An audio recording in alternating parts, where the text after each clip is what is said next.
नमस्कार दर्शकों, मैं हूं नाविका कुमार और आप जुड़ रहे हैं मेरे साथ सवाल पब्लिक का शो पर।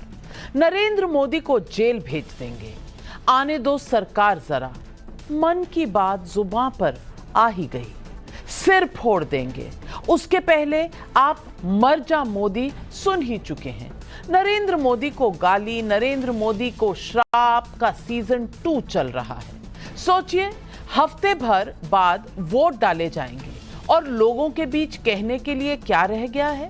नरेंद्र मोदी को गाली। दर्शकों, लालू प्रसाद यादव चारा घोटाले में कन्विक्टेड है, मेडिकल ग्राउंड पर बेल पर बाहर है। Tejashwi Yadav, Rabri Devi, Misa Bharti land for job scam में बेल पर बाहर है। राहुल गांधी, सोनिया गांधी नेशनल हेराल्ड मामले में 50-50 हजार के निजी मुचलके में बेल पर बाहर। संजय सिंह शराब घोटाला केस में कंडीशनल बेल पर बाहर है। संजय राउत मनी लॉन्ड्रिंग के एक केस में बेल पर बाहर है। लेकिन 2024 के चुनाव में विपक्ष के मिशन को लीड कर रहे ये वो नेता हैं जो जमानत पर बाहर हैं। यहां तो जेल वाले नेता भी हैं। अरविंद केजरीवाल हैं, हेमंत सोरेन जो मोदी विरोध के कैंपेन के पिलर्स हैं। केजरीवाल जी की तो जेल वाली फोटो भी कैंपेन का हिस्सा बन चुकी है।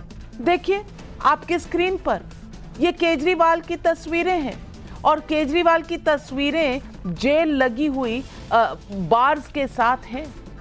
लेकिन मोदी के खिलाफ बेल और जेल वाले ऐसे नेताओं के अरमान सामने आ रहे हैं। बिहार की पाटलिपुत्र लोकसभा सीट से आरजेडी की उम्मीदवार और लालू प्रसाद यादव जी की बेटी मीसा भारती ने कहा है, अगर कहीं इंडिया गठबंधन की सरकार बनी तो प्रधानमंत्री मोदी और बीजेपी नेता जेल के अंदर बंद होंगे। ये मोहब्बत की दुकान है, याद रखिएगा। ये वो मीसा भारती हैं जो खुद बेल पर बाहर हैं और कब जेल जाना पड़े ये पता नहीं, कोर्ट की मर्जी। लेकिन तुर्रा देखिए, मीसा भारती ने मोदी को जेल में डालने की बात की तो चुनाव कैंपेन में मोदी मरेगा, डंडे से मोदी का सर फोड़ने वाला कैंडिडेट चाहिए और यहां तक कि मोदी के टुकड़े कर देना जैसे बयान पहले ही आ चुके हैं। मोदी को अपशब्दों की तो फहरिस्त बहुत लंबी है। उन्हें अपशकुनी कहा गया है, धोखेबाज कहा गया है, झूठों का सरदार कहा गया है, 10 सिर वाला रावण कहा गया है, ना जाने क्या क्या। सवाल पब्लिक का है कि क्या विपक्ष के मोहब्बत की दुकान में मोदी के खिलाफ सिर्फ गालियों का ही सामान है? यही है आज सवाल पब्लिक का।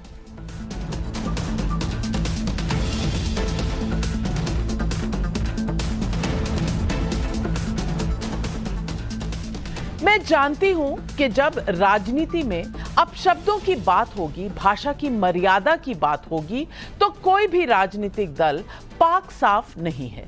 अभी कुछ ही दिनों पहले बिहार के उप मुख्यमंत्री सम्राट चौधरी ने कहा था, लालू जी टिकट बेचने में माहिर खिलाड़ी हैं। टिकट बेचने के मामले में उन्होंने अपनी बेटी तक को नहीं छोड़ा, पहले उससे किडनी लिया, फिर उसको टिकट दिया। वो सारण की आरजेडी कैंडिडेट रोहिणी आचार्य की बात कर रहे थे। मैं मानती हूं कि ये बयान ना सिर्फ गलत था बल्कि दुर्भावना से भरा हुआ था। बीजेपी को ऐसे बयान पर देश को जवाब जरूर देना होगा। लेकिन आज सवाल सिर्फ अपशब्दों का नहीं है। सवाल यह है कि प्रधानमंत्री मोदी के खिलाफ विपक्ष का कैंपेन उनको नुकसान पहुंचाने या उनका अमंगल करने की नौबत तक जा पहुंचा है क्या? सवाल यह है कि मोदी के पास 400 पार का नारा है। क्यों 400 के पार होगा, इसको समझाने का विजन भी है। तो विपक्ष के पास क्या है? गाली है, जाति पर सवाल है, 60 साल राज करने के बाद सारा धन बांट देंगे जैसे ऐसे ख्यालात हैं जिसको पब्लिक समझ ही नहीं पा रही। देखिए कि अब की बार के चुनाव कैंपेन में देश के प्रधानमंत्री नरेंद्र मोदी के लिए कैसे कैसे शब्दों का इस्तेमाल हुआ है। पहले ये सुनिए मोदी के खिलाफ क्या कहा गया। अगर देश की जनता ने कहीं हमें मौका दे दिया इंडिया गठबंधन को प्रधानमंत्री से लेकर के जितने भी भाजपा नेता हैं जेल के अंदर बंद हो।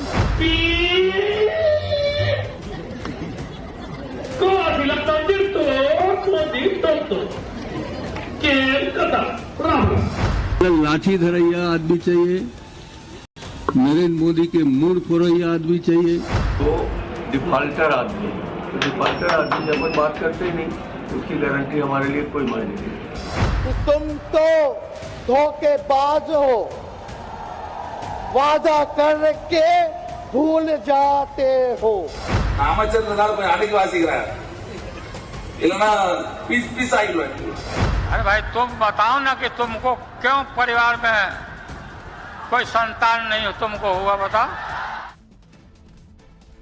आज की ये बहस मोदी को जेल भेजने की धमकी को लेकर खड़ी हुई है। मैं पूछना चाहती हूं कि क्या गुजरात का मुख्यमंत्री रहते हुए नरेंद्र मोदी को जेल भेजने की कोशिश नहीं हुई थी क्या? 2010 में सुप्रीम कोर्ट द्वारा गठित स्पेशल इन्वेस्टिगेशन टीम ने नरेंद्र मोदी से 2002 की गुजरात हिंसा को लेकर लंबी पूछताछ की।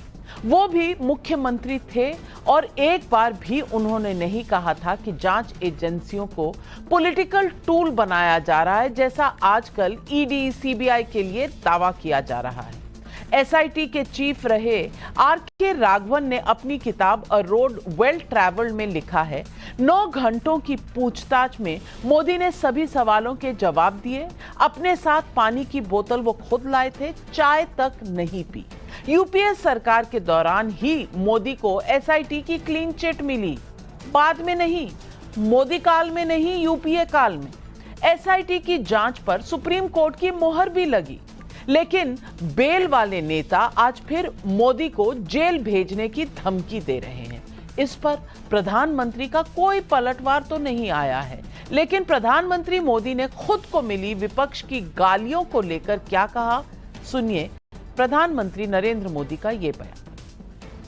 जब मोदी को गालियां बढ़ जाए तो रुझान समझ जाइए, फिर एक बार जब ये लोग मेरे स्वर्गीय पिताजी या माताजी को गाली देने लगे तो समझ जाइए, फिर एक बार जब ईवीएम पर सवाल उठने लगे तो रुझान समझ जाइए, फिर एक बार भाजपा सरकार लोगों के हक का पैसा सीधे उनके बैंक खाते में ट्रांसफर कर रहा है। कांग्रेस की सरकार होती तो ये सब कुछ लूट जाता। ये लूट मोदी ने बंद की है और इसलिए मोदी पर उनका गुस्सा 7वें आसमान पर है और इसलिए कुछ भी बोलते जा रहे हैं। तो आज पब्लिक पूछ रही है सवाल पब्लिक का, नरेंद्र मोदी को हराने का कोई काउंटर नैरेटिव नहीं मिल रहा, इसलिए नरेंद्र मोदी को गाली और धमकी। क्या मोदी का यह दावा दमदार है कि चुनावी हार सामने देख विपक्ष गालियां दे रहा है? क्या करप्शन पर एक्शन का बदला विपक्ष नरेंद्र मोदी को जेल भेज कर लेगा? यही है आज सवाल पब्लिक का, और इन सवालों के जवाब देने के लिए आज हमारे साथ जुड़ रहे हैं बीजेपी के राष्ट्रीय प्रवक्ता शलभमणि त्रिपाठी, तहसीन पूनावाला कांग्रेस के सपोर्टर है, राजनीतिक विशेषज्ञ हैं, मनोज यादव समाजवादी पार्टी के प्रवक्ता कुछ ही समय में हमारे साथ जुड़ेंगे, प्रोफेसर सुबोध मेहता आरजेडी के प्रवक्ता हमारे साथ जुड़ रहे हैं, डॉक्टर पीयूष जोशी राजनीतिक विशेषज्ञ हैं, आम आदमी पार्टी को सपोर्ट करते हैं, लेकिन आज पहली बार हमारे साथ जुड़ रहे हैं रोहन गुप्ता जी, आज बीजेपी में शामिल हो गए। और रोहन गुप्ता जी, आपका सवाल पब्लिक शो पर और टाइम्स नाउ नवभारत पर हार्दिक स्वागत है। कम से कम इसी बहाने में कहूंगी बॉयकॉट टूटा, हम और आप कम से कम बातचीत तो कर सकते हैं। रोहन गुप्ता जी, कई बार यह बात उठी कि विपक्ष की स्ट्रैटेजी अगर सही हो तो शायद मोदी को हरा सकती है। लेकिन विपक्ष की स्ट्रैटेजी में अगर सिर्फ नियत है बदले की भावना की, तो क्या ये स्ट्रैटेजी बुक में है? ये इसलिए मैं आपसे पूछ रही हूं क्योंकि गालियां देने में कोई कमी नहीं छोड़ता। और आज तो मीसा भारती जी ने जो कहा है वो तो मैं क्या कहूं, सोने पे सुहागा है गालियों के सीजन 2 में, कि बस हम आ जाएं जेल भेज देंगे मोदी को। नविका जी, पहले तो जो मुख्य मुद्दे हैं, मैं 15 साल कांग्रेस पार्टी के कार्यकर्ता के नाते अलग अलग पोजीशंस पे दिल से काम किया, और उसके पीछे एक रीजन था कि एक विचारधारा की बात थी, एक तो राष्ट्रवाद की बात थी और एक सेंट्रल विचारधारा की बात थी कि लेफ्टिस्ट नहीं होना चाहिए जो, और सेंट्रल का मतलब ये है जो ओरिजिनल महात्मा गांधी के हम लोग सेक्युलरिज्म की बात करें तो मैं हिंदू भी हूँ, मुसलमान भी हूँ, सिख भी हूँ, ईसाई भी हूँ, सब धर्म मेरे धर्म है। और आज उल्टा हो गया, आज लेफ्टिस्ट विचारधारा कांग्रेस पार्टी होगी कि मैं कुछ भी नहीं हूँ। और जब हमको ये सनातन का जब अपमान किया गया कांग्रेस पार्टी के हलाई के द्वारा, हम लोग ऐसे ही स्ट्रेटेजी कमेटी की मीटिंग भी होती थी, हम बात करते थे, सब लोगों ने कहा, सिर्फ मेरी बात नहीं कर रहा हूँ, सारे पार्टी के प्रवक्ताओं का एक ही मत था कि हमको इसका बिल्कुल जवाब देना चाहिए, विरोध करना चाहिए। नहीं हुआ क्योंकि मानसिकता पूरी लेफ्टिस्ट हो गई, और इस लेफ्टिस्ट मानसिकता के साथ में मुझे नहीं लगता है कि देश की जनता कभी भी लेफ्टिस्ट मानसिकता का समर्थन ना आज किया है ना पहले किया है। 60 साल क्यों कांग्रेस पार्टी को इस देश ने दिए? क्योंकि सेंट्रल विचारधारा थी। दूसरी बात, मैं राष्ट्रवाद की बात पे आऊंगा। जिस अरविंद केजरीवाल के ऊपर राहुल गांधी जी ने यह आरोप लगाया था कि खालिस्तान के आतंकवादियों से मिले हुए हैं, पंजाब के चुनाव में पूरी तरह से पूरा चुनाव इसी मुद्दे पे था, आज उसके साथ कांग्रेस पार्टी खड़ी है। जिस व्यक्ति के खिलाफ करप्शन के इतने बड़े घोटालों के आरोप कांग्रेस पार्टी ने एक्साइज नीति के ऊपर प्रेस कर किए कि आपकी इतनी मजबूरी है कि आप अपना राष्ट्रवाद का जो मुख्य मुद्दा है वो भूल के इतना बड़ा आप कॉम्प्रोमाइज कर लें। तो 2-3 चीजें हैं, आज इंडस्ट्रियलिस्ट को आप गाली दे रहे हैं, आप दिल्ली में गाली दे रहे हैं और आपके राज्य जो है MOU साइन कर रहे हैं। तो ये विरोधाभास से जो विश्वसनीयता विपक्ष की होनी चाहिए, वो विश्वसनीयता पूरी तरह से खत्म हो गई। कई बार वो सही भी बोलेंगे तो जनता नहीं मानेगी, ये क्योंकि जब तक विश्वसनीयता आपकी नहीं है, आपके नैरेटिव में विरोधाभास रहेगा, तब तक जनता कभी भी आप पे जो आपको विश्वास नहीं करेगी। और हर मुद्दे पे आपको 5 एग्जांपल देता हूं। OPS की बात करी, राज्यों के मैनिफेस्टो में हम लोग ने OPS की बात की, सेंट्रल में चला गया। EVM का 2 चुनाव, कांग्रेस पार्टी EVM जब थे उस समय पे 2 चुनाव जीते, आज EVM पे ठीकरा फोड़ने की बात करें। जितने भी युवा नेता लीडरशिप खड़ी करने की बात है, सारे युवा नेता छोड़ के किसी ने कारण बड़े नेताओं के अभिमान के कारण जा रहे हैं। एक बाजू ये कहा जाता है कि सुप्रीम कोर्ट के ऑर्डर को हम मानते हैं, फिर राम मंदिर में नहीं जाने का क्या तुक था। तो ऐसे काफी सवाल थे। हम लोग, प्रवक्ता भी एक नागरिक है, सनातनी है, देश के नागरिक है, चाहते हैं कि जो उस पार्टी में काम करते थे एटलीस्ट जनता का नैरेटिव, जो बॉटम का नैरेटिव है, उसको तो पार्टी कहीं ना कहीं उठाए। पर कहीं ना कहीं जो पुराने नेताओं के अहंकार के बीच में एक जो वैक्यूम क्रिएट हुआ है, वो सुनने को तैयार नहीं है। उनको लगता है अभी भी पुराना समय है, हम जिस प्रकार से चलाना चाहेंगे, देश की जनता मार्जिन ऑफ एरर देना नहीं चाहती। एक तरफ दूसरी पार्टी है, आज मोदी जी के नेतृत्व में 2047 की बात करें, विजन की बात करें, hydrogen mission, solar mission, Vande Bharat, defence export, waterways का यूज करने का, भारत की इकोनॉमी को थर्ड। तो कहां कंपैरिजन कहां है? जिस कास्ट सेंसस की आप आज बात करें, आपकी सरकार में 1 साल तक आपने उसका इंप्लीमेंट नहीं किया। जनता के पास आप जब मुद्दे लेके जाते हैं और जनता को विरोधाभास दिखेगा, आप कितने भी सही होंगे, जनता आपको विश्वास नहीं देगी। वो विश्वसनीयता की कमी का खामियाजा आज पार्टी भुगत रही है, और हमारे जैसे काफी कार्यकर्ता आहत है। लेकिन प्रधानमंत्री नरेंद्र मोदी को गाली देना, क्या ये एक 1 पॉइंट एजेंडा है कांग्रेस पार्टी का, और इस पर पार्टी में कभी चर्चा हुई? देखिए नविका जी, मैं व्यक्तिगत तौर पे मानता हूं, जब पार्टी में था तब भी कभी भी मैंने आज तक मेरी जिंदगी में कभी भी व्यक्तिगत टिप्पणी किसी के लिए नहीं की है, विपक्ष के हो या हमारे नेता हो, हमेशा मैं उसके खिलाफ रहा हूं। और जब भी आप ये टिप्पणी करते हैं, आप समझिए इसका फायदा नहीं होता, इसका नुकसान ही होता है। ये आपका फ्रस्ट्रेशन दिखाता है कि आप अपने मुद्दों में उतना दम नहीं है, इसलिए आपको व्यक्तिगत टिप्पणी करनी पड़ती है। जब भी होता है, आप अगर व्यक्तिगत टिप्पणी कर रहे हैं, इसका मतलब है कि आपको अपने मुद्दों पे, अपने नैरेटिव पे भरोसा नहीं है। तो मुझे लगता है कि किसी भी प्रकार की व्यक्तिगत टिप्पणी से बचना चाहिए। और पर आज कांग्रेस पार्टी में ये होगा कि जितनी भी आप व्यक्तिगत टिप्पणी करो, आपका प्रमोशन है, गाली दो, प्रमोशन लो। तो ये पॉलिसी नहीं होनी चाहिए। मुद्दों की बात कीजिए। बिल्कुल, जो अब ये एक नैरेटिव बन चुका है कि भाई गाली लो और प्रमोशन, गाली दो और प्रमोशन लो, ये नहीं होना चाहिए। ये कंपटीशन हो गया, ये नहीं होना चाहिए। आपको एक मुद्दा है, आप मुद्दों की बात कीजिए, देश के प्रधानमंत्री है, उसके ऊपर आप अटैक कीजिए, बात सवाल पूछिए, पर उस सवाल में ग्रेस होना चाहिए। और कोई भी पार्टी, मैं आज यहां पे बैठा हूं इसलिए मैं नहीं कहूंगा, कभी भी व्यक्तिगत टिप्पणियों का राजनीति में कोई स्थान नहीं होना चाहिए। हर पार्टी को अपने मुद्दों पे, अपने नैरेटिव पे जनता के पास जाना चाहिए और आशीर्वाद लेना चाहिए। जनता कभी भी कोई भी व्यक्तिगत टिप्पणी किसी भी पार्टी के द्वारा की जाए, जनता माफ नहीं करती। बहुत बड़ी बात आपने कही और यही सवाल मैं प्रोफेसर सुबोध मेहता से पूछूंगी। सुबोध मेहता जी, जब मीसा भारती जी कहती हैं कि भाई हम आएंगे सत्ता में तो मोदी को जेल भेज देंगे, तो आपको सत्ता सिर्फ इसलिए चाहिए क्योंकि मोदी को जेल भेजना है, क्योंकि आपके खिलाफ केसेस हैं? और विपक्ष में ऐसे कई नेता हैं जिनके खिलाफ केसेस हैं, जो जेल में हैं, कुछ बेल पर हैं। लालू जी भी कन्विक्टेड हैं लेकिन बेल पर बाहर हैं। लेकिन आपको सत्ता एकमात्र मोदी को जेल भेजने के लिए चाहिए। अब क्या इसलिए राजनीति हो रही है? क्या इसलिए चुनाव लड़े जा रहे हैं कि बस सत्ता आए और मोदी जी को जेल भेजे? नाविका जी, आपने बहुत अच्छा प्रश्न किया है। देखिए, 2024 का जो आम चुनाव, ये ऐसा आम चुनाव शायद भारत की राजनीति में पहली बार हो रही है, प्रजातांत्रिक व्यवस्था में पहली बार हो रही है, जहां चौक चौराहे पे मुद्दे की बात नहीं हो रही है। और मुद्दों का, भारत के जनमानस के मुद्दों का अपहरण अगर किसी ने किया है तो सांस्कृतिक वर्चस्ववाद के पर्दे के पीछे छुपकर, संस्थाओं को दुरुपयोग कर नरेंद्र मोदी जी की सरकार ने मुद्दों का अपहरण कर लिया है और मुद्दे को ये आने नहीं देना चाह रहे हैं। लेकिन एज ए ओपोजिशन पार्टी हम लोगों का दायित्व बनता है कि संघर्ष और संवाद के माध्यम से ही हम अपनी बातें जनता तक पहुंचा सकते हैं। संवाद का तरीका अलग अलग हो सकता है। इलेक्शन का समय है और इस इलेक्शन के समय में देश के जो नेता हैं वो माननीय प्रधानमंत्री हैं। अगर जो पॉलिसियां में कोई भी खामियां हुई होगी, अगर हम लोगों को लगेगा कि वहां पे कुछ ना कुछ भ्रष्टाचार दिख रहा है, तो हम तो ये बात करेंगे कि नेता अगर आप हैं, चौकीदार अगर आप हैं, तो आपको तो ये बोलना ही पड़ेगा ना कि अगर जिस तरीके से इलेक्ट्रोल बॉन्ड का मामला आया है, सेल कंपनियां बनाकर, ऐसी कंपनियां जिनका टर्नओवर नहीं है, वो ज्यादा आपको कंट्रीब्यूट कर रही हैं इलेक्ट्रोल बॉन्ड में, और उसके बाद जो है उसको 5 गुना ज्यादा का उसको ठेका मिल जाता है।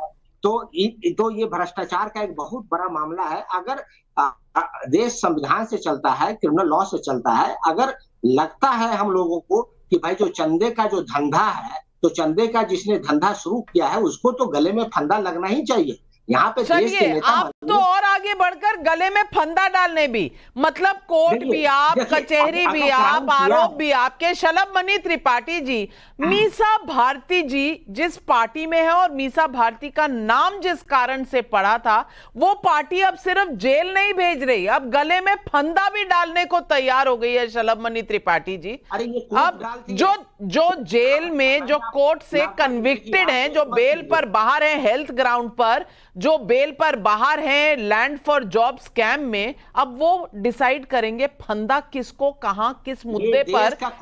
यहाँ कोर्ट कचहरी की दरकार ही नहीं है ना, कोर्ट कचहरी बंद करवा दीजिए। अब तो यहाँ गले में फंदा डलेगा और ये तय करेंगे आरजेडी के नेता। शलभमणि त्रिपाठी जी, जवाब दीजिए। नाविका जी, मुझे लगता है कि ये जो नफरत इनकी है, चाहे कांग्रेस पार्टी के लोग हों, चाहे आरजेडी के लोग हों, चाहे समाजवादी पार्टी के लोग हों, इनका पूरा का पूरा इंडी गठबंधन जो प्रधानमंत्री जी के प्रति नफरत है, उसका सिर्फ एक कारण है कि आजादी के 7 दशक बाद भी, बोलने दीजिए, जैसे नाविका जी को समझाइए, आपके डिबेट में लगता है पहली बार आए। आप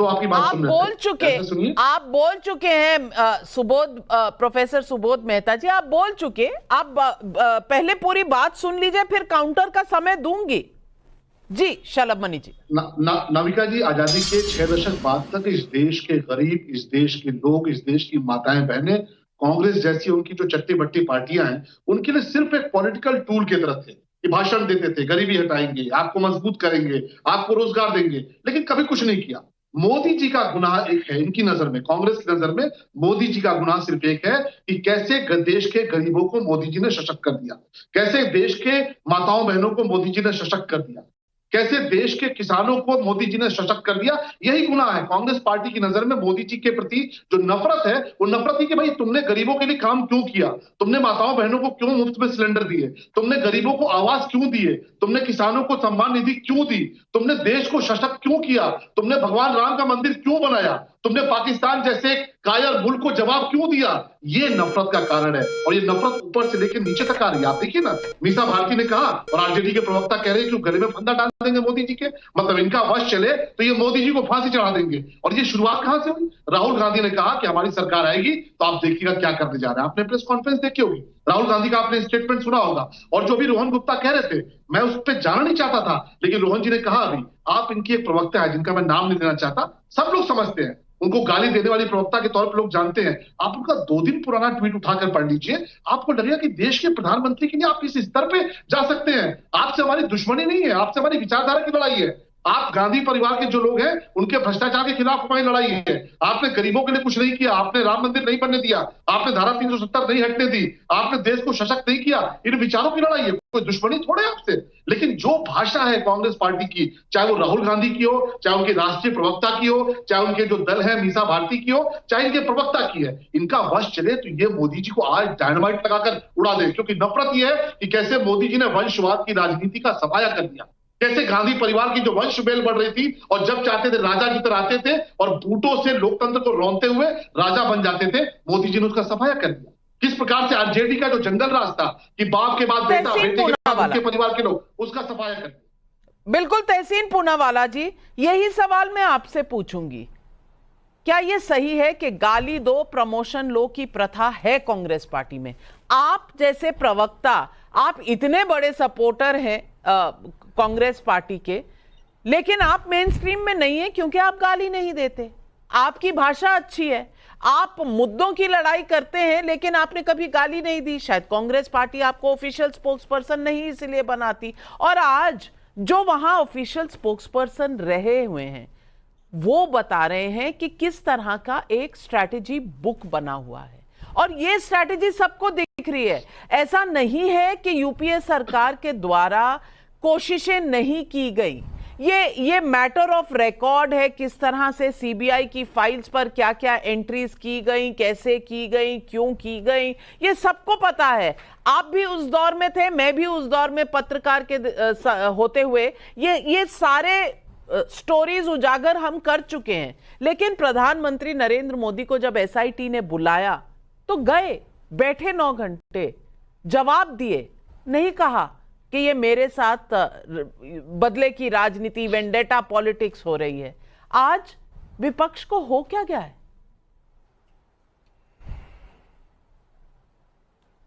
नाविका जी, अव्वल तो आपको सभी, आपके दर्शकों को, सभी फेलो पैनलिस्ट को ईद की ढेर सारी शुभकामनाएं, ईद मुबारक। और नवरात्रि का शुभ वक्त चल रहा है। मैं ये मानता हूं कि इस तरह की बयान नहीं आनी चाहिए और मैं मीसा भारती जी के इस बयान से बिल्कुल इत्तेफाक नहीं रखता हूं। देखिए, हमारी लड़ाई भाजपा से, वो व्यक्तिगत लड़ाई किसी व्यक्ति या प्रधानमंत्री मोदी जी से नहीं। प्रधानमंत्री मोदी जी से बहुत सारे सवाल पूछने, नोटबंदी को लेकर 4 घंटे में जो लॉकडाउन के कई सैकड़ों लोगों की जानें तक चली गई, लेकिन ये कहना कि प्रधानमंत्री मोदी जी को हम जेल में बंद करेंगे, ये अनएक्सेप्टेबल है। वो पर्सनली लायबल या करप्ट नहीं है, इस चीज को हमें समझना चाहिए। इलेक्टोरल बॉन्ड्स की बात हुई, रोज मैं आपके शो पे आके भाजपा को कहता हूं कि बहुत भ्रष्ट पार्टी है, लेकिन कोई घर पे पैसे नहीं ले जा रहा, ये अलग किस्म की पॉलिटिक्स है।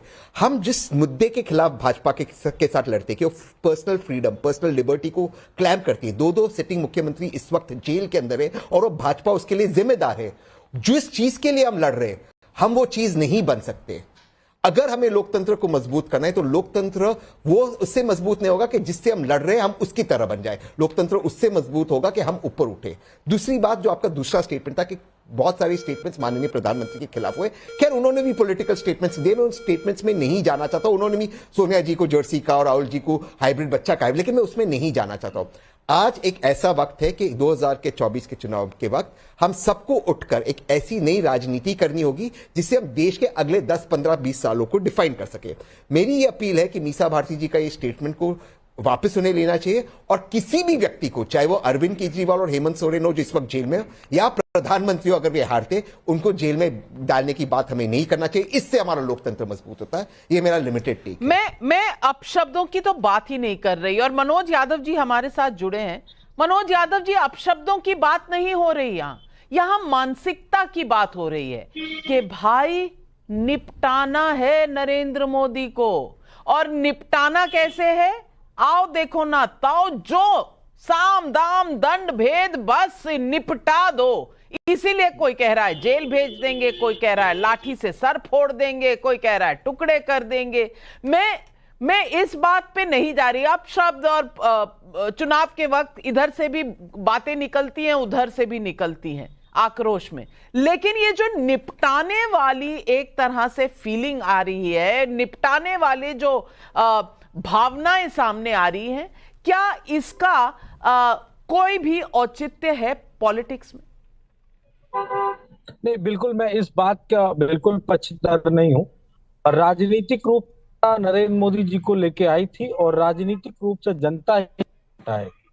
निपटाने से मेरा अभिप्राय मैं यही समझ सकता हूं, क्योंकि कोई नरेंद्र मोदी को नागपुर में थोड़ी नहीं चुना था, उनको तो भारत की जनता ने चुना था। हाँ, बोया पेड़ बबूल का तो आम कहां से हो। अब बीजेपी को बड़ी दिक्कत है, पर्सनल और लगातार किस तरह विपक्ष को गाली दी है। यही नरेंद्र मोदी जी जो आपकी पिक्चर पे चल रहे हैं, उन्होंने कहा कि जब आप उत्तर प्रदेश में वोट दोगे समाजवादी पार्टी को तो मुलायम सिंह के बेटे को वोट दोगे।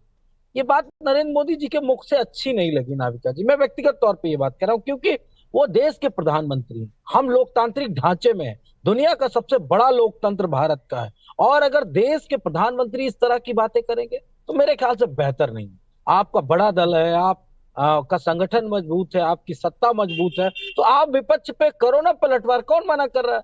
हमने बांटे थे 20 लाख लैपटॉप, आप बांट देते 2 करोड़ लैपटॉप, कोई मना कर रखा था? हाथों में कोई हमने बेड़ियां जकड़ रखी थी क्या आपके? लेकिन आपने नहीं बांटा। आप किस पे हमला करते हो? व्यक्तिगत पार्टी पे, पार्टी के नेताओं पे हमला करोगे तो हमला ही पाओगे। लेकिन फिर भी प्रधानमंत्री जी की गरिमा है, प्रधानमंत्री जी का सम्मान होना चाहिए। और लेकिन प्रधानमंत्री जी को भी नाविका जी ये समझना चाहिए कि देश के राजनीतिक दल के जितने भी नेता का अपना सम्मान है, सबके अपने फॉलोअर हैं। छोड़ी थी यूपीए सरकार, यूपीए सरकार के साथ तो आप भी थे ना यूपीए सरकार के साथ। रोहन जी, आपसे मैं पूछूंगी, कौन सी कसर छोड़ी थी उस वक्त कांग्रेस पार्टी ने? आपने तो 15 साल कांग्रेस पार्टी के साथ रहा है। 2010 में जब नरेंद्र मोदी जी की क्वेश्चनिंग हुई थी, आप कांग्रेस पार्टी में रहे होंगे।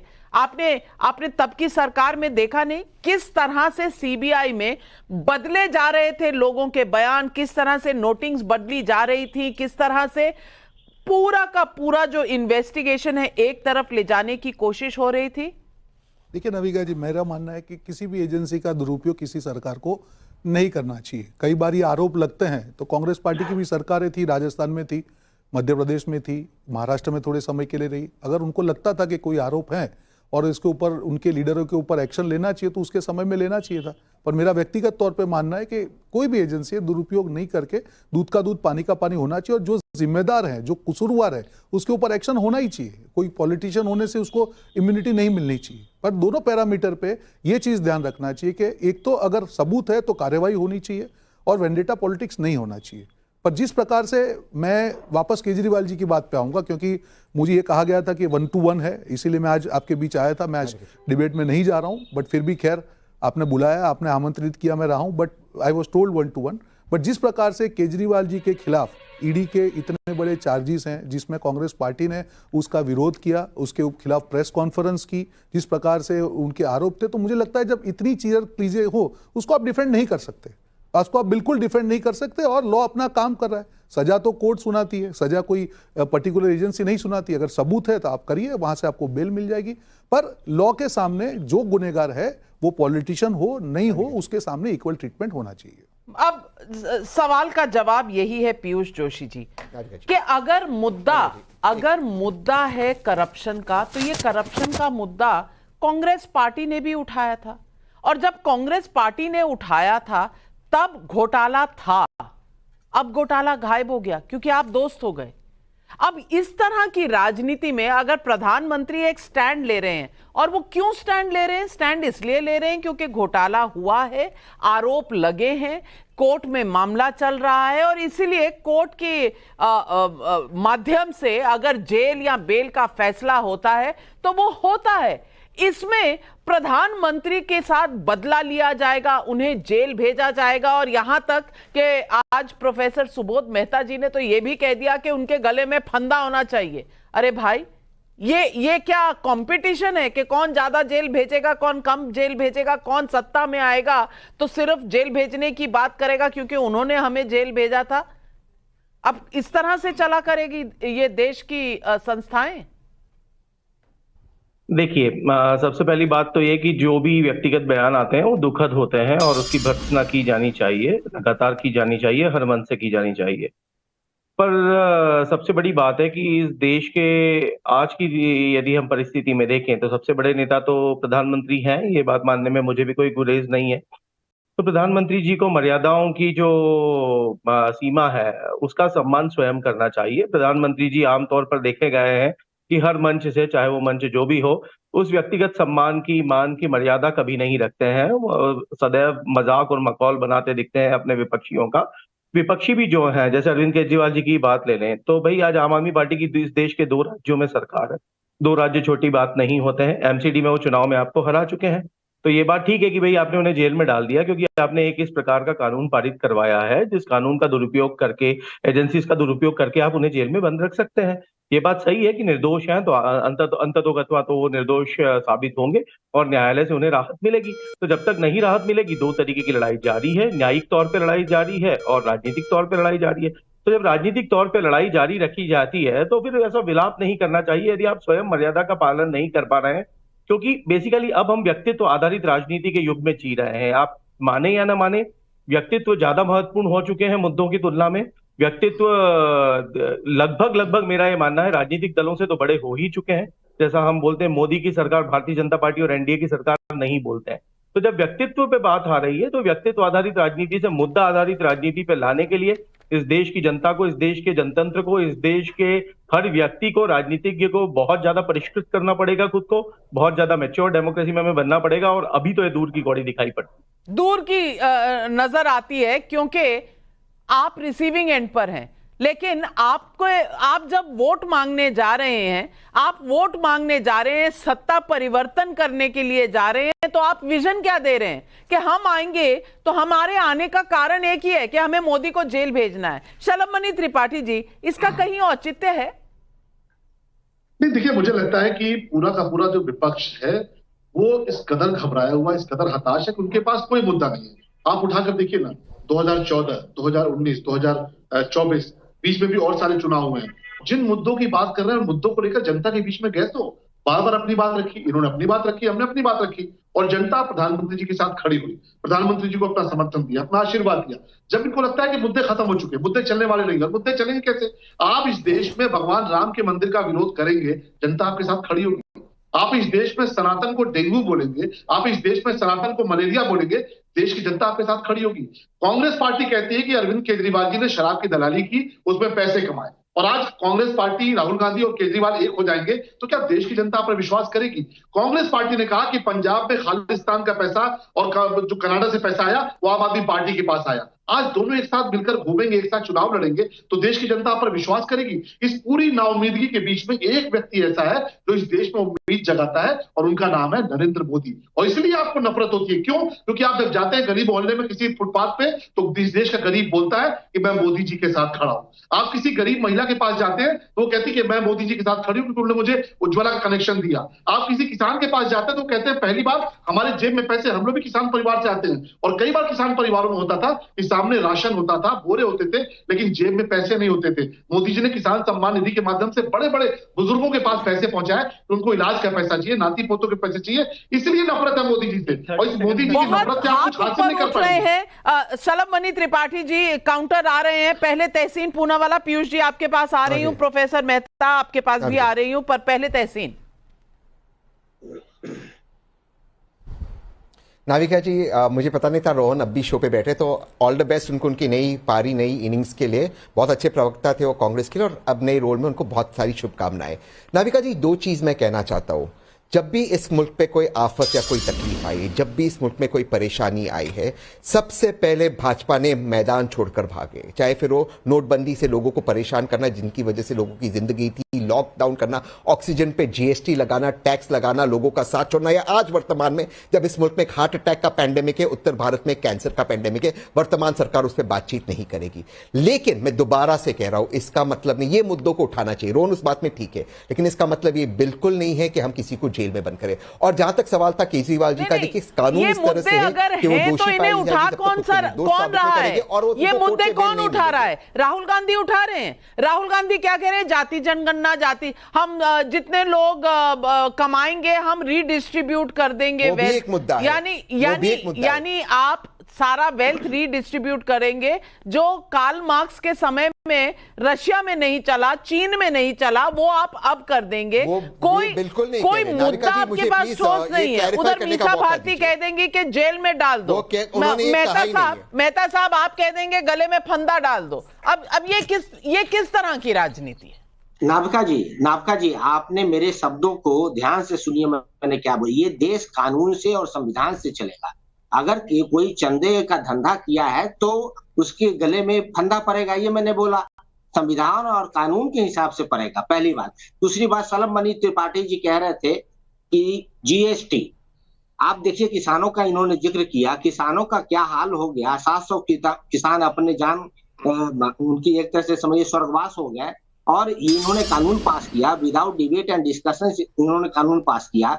एमएसपी की इन्होंने वादा किया था, डबल इनकम की वादा किया था, एमएसपी डबल कर देंगे, इन्होंने डबल एमएसपी नहीं किया। यहाँ तक कि किसानों का जो उपक्रम है 28% जीएसटी किसानों के उपक्रम पे लगता है।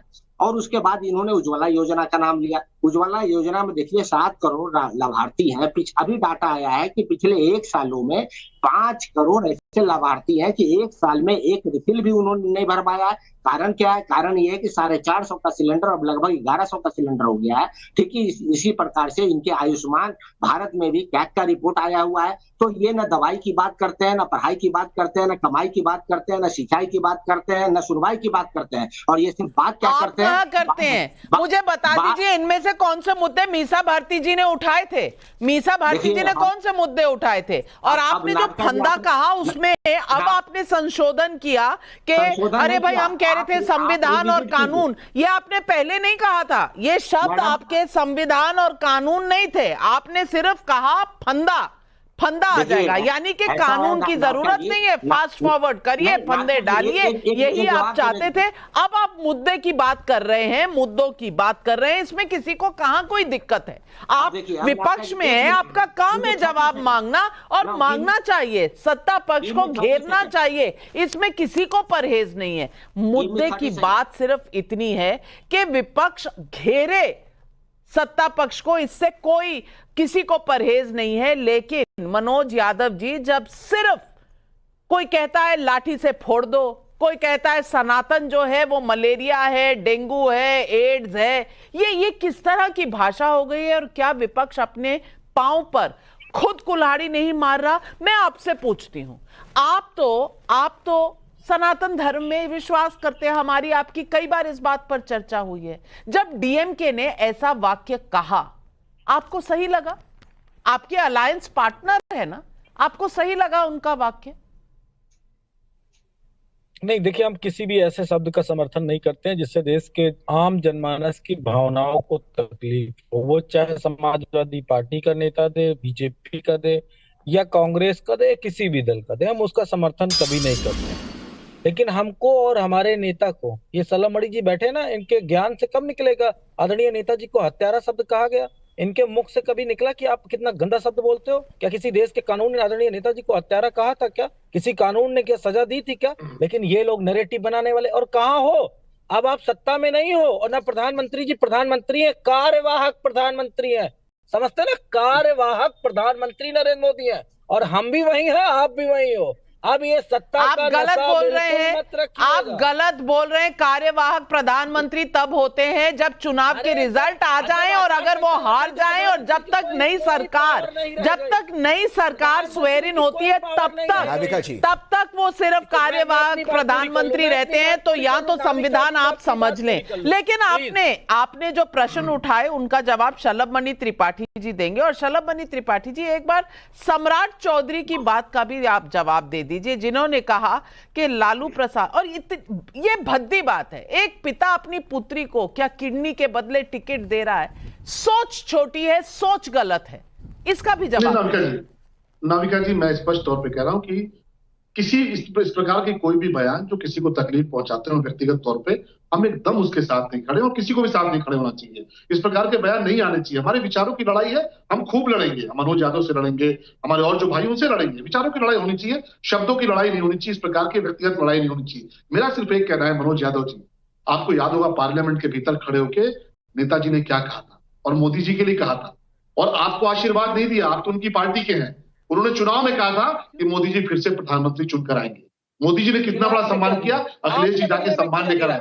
बोलने दीजिए मनोज जी बोलने दीजिए, अरे बोलने दीजिए, बताइए ना, मेरा बोलने दीजिए, नेताजी ने आपको आशीर्वाद दिया, बड़े दिल से आशीर्वाद दिया, प्रधानमंत्री जी को आशीर्वाद दिया, लेकिन आपने हमेशा क्यों कहा? कब बोला भैया? किसने बोला? किसने बोला? अरे किसने बोला? जबरदस्ती आप कहने थोड़े को मान लेगा, और आपके जबरदस्ती कहने को थोड़े मान लेगा।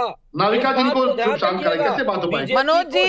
मनोज जी आप आलोम विलोम करिए, तब तक छलमनी त्रिपाठी जी की बात भी सुन लीजिए। ऐसा है, आप लाख यहाँ झूठ बोलिए मनोज भाई, टीवी डिबेट पे बैठ के। पूरे देश ने देखा है कि मोदी प्रधानमंत्री जी ने नेताजी को और नेताजी ने प्रधानमंत्री जी को कितना सम्मान दिया, कितना आशीर्वाद दिया, ये सबको पता है। प्रधानमंत्री जी ने जितने बड़े सम्मान से उनको नवाजा है, वो आप कितना भी बोल लीजिए टीवी पे झूठ, उससे कुछ नहीं होने वाला।